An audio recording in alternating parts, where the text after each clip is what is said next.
ద్వారా భువనేశ్వరి మాట్లాడుతున్నారు. ఇప్పుడు లైవ్ చూద్దాం. మన రాష్ట్రం కోసం తప్ప ఆయన ఎప్పుడు కుటుంబం గురించి ఎప్పుడు ఆలోచించేవారు కాదు.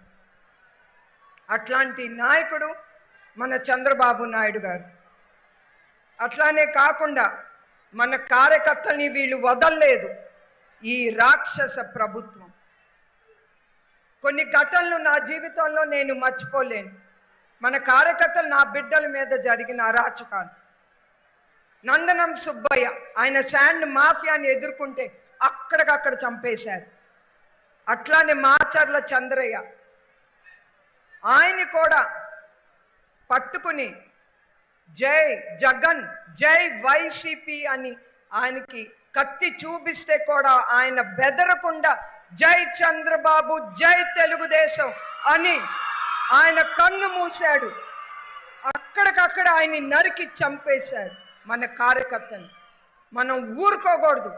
ఇవన్నీ మీరు మర్చిపోకూడదు. అందుకే నేను మీకు గుర్తు చేసేది. అట్లానే మన స్త్రీ కార్యకర్త హంసవేణి బంగారుపాలెం ఆ అమ్మాయి కూడా నీళ్ళు రావట్లేదని పంపులో తను వెళ్ళి వాళ్ళ తెలుగుదేశం లీడర్కి చెప్పుకుంది బాధ. అది విని ఈ వైసీపీ నాయకులు ఒక స్త్రీ అనేది కూడా చూడకుండా ఆ అమ్మాయిని పట్టుకుని 2 కళ్ళు పీకేశారు. ఇప్పుడు ఆ అమ్మాయికి చూపు లేదు. ఆ అమ్మాయికి ఒక కొడుకు, కాళ్ళు చేతులు పనిచేయవు. 66 ఏళ్ల అమ్మ. ఆ అమ్మ చూసుకోవాలి వీళ్ళిద్దరిని. ఇది వీళ్ళు చేసే అరాచకం మన తెలుగుదేశం కార్యకర్తల మీద. అట్లానే వాళ్ళు మన కార్యకర్తలనే కాదు ప్రజల్ని కూడా వాళ్ళు వదలట్లేదు. ప్రజలు నంద్యాల్లో షేక్ అబ్దుల్ సలాం అతను కూడా ఈ ప్రభుత్వం అరాచకాలు భరించలేక అతను భార్య 2 బిడ్డలు 3 అందరూ కలిసి ఆత్మహత్య చేసుకున్నారు. అట్లానే మిస్ బా కేసు మీ అందరికీ తెలిసి ఉండొచ్చు.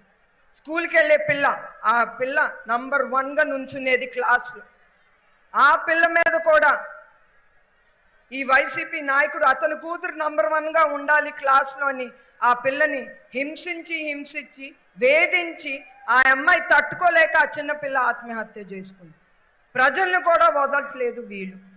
మొన్నటికి మొన్న నందికొట్కూరులో ఒక ముస్లిం సోదరి తను నమాజ్ చేసుకోవటానికి, అది కూడా రంజాన్ అప్పుడు, ఆ రంజాన్ అప్పుడు తను నమాజ్ చేసుకోవటానికి వెళ్తా ఉంటే ఆ బుర్ఖా తీస్తాడు ఒక వైసీపీ నాయకుడు. ఒక స్త్రీ అంటే కూడా గౌరవం లేదు. ఆ అమ్మాయి కొడుకు ఎదురు తిరిగితే వాణ్ణి చెప్పు తీసి కొడతాడు ఈ వైసీపీ నాయకుడు. అది నేను ఎందుకంటానంటే నాకు కొన్నే తెలుసు. ఇంకా ప్రజలు కానీ మన కార్యకర్తలు కానీ ఎన్ని అనుభవిస్తున్నారో మీకే తెలియాలి. ఇవన్నీ కొన్నే నాకు తెలిసేది. ప్రజలు మీరు ఎదుర్కొంటున్నారు ఈ రాక్షస ప్రభుత్వం చేసే అరాచకాలు. అట్లానే నిన్నటికి నిన్న మీరు వైజాగ్లో కూడా వినుంటారు. ఒక ఆడబిడ్డ మీద పెట్రోల్ పోసి తగిలేశారు. ఎందుకంటే ఆ అమ్మాయి భూమితో ఏదో భూ కబ్జా చేయటానికి వాళ్ళు వెళ్ళినప్పుడు ఈ అమ్మాయి ఎదురు తిరిగి. ఇది ప్రజలకు ఇచ్చే ఈ రాక్షస ప్రభుత్వం. అట్లానే కాకుండా ఇదే కాకుండా అసెంబ్లీ నేను మీకు గుర్తు చేయాలి. అసెంబ్లీ అంటే ఏంటండి? అది ప్రజలు గురించి మాట్లాడుతారు. ఒక చీఫ్ మినిస్టర్ కానీ మినిస్టర్లు అందరూ ఎమ్మెల్యేలు అందరూ కూర్చుని ప్రజల గురించి వాళ్ళ సమస్యల గురించి మాట్లాడతారు. ఏమి చేస్తే ప్రజలకి ఉపయోగపడుతుంది అనేది మాట్లాడతారు. అట్లాంటి అసెంబ్లీలో నన్ను అనరాని మాట్లాడతారు. అది అవసరమా? అసెంబ్లీలో